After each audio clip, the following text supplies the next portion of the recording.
Okay, so today we're going to look at an example where we derive the formula of parabola given the vertex and the directrix.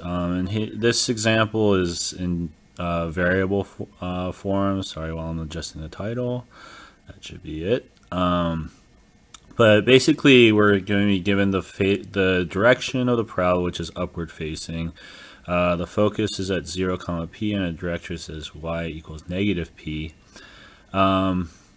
And the standard form for an upward-facing parabola, you can write it in two ways. Like I like this form where you have 4p y minus k x minus h squared. And a good way to remember whether it's x squared or h squared is to remember that y equals x squared is a standard parabola which opens upward. But a lot of times you'll see it in this form where you have y minus k 1 over 4p and then multiply by x minus h squared. And when you look at this, the only things that you're missing are the center, which is h and k values, and the value of p, which is the distance from the center to the vertex, right? Or you can go from the center to the directrix.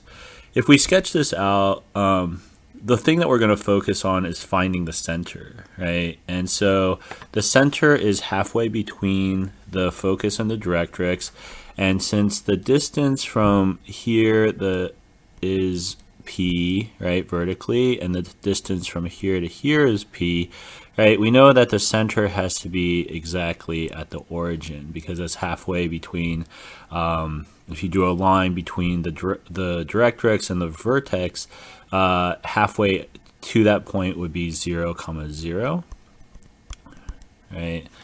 And so that's another good idea to have, is that that the center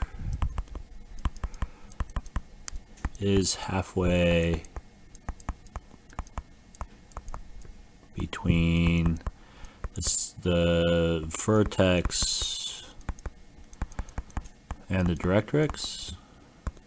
And I just want to emphasize that because a lot of times that's not talked about that much and it gets kind of glossed over. But once you know that, right, now we know that h comma k is 0, 0, so the value of h is 0, the value of k is 0, and for this particular example the value of p is simply p, right? So if they had told us it was like 0, 3 and the directrix was at y equals negative 3, then we would simply plug a p equals 3 in.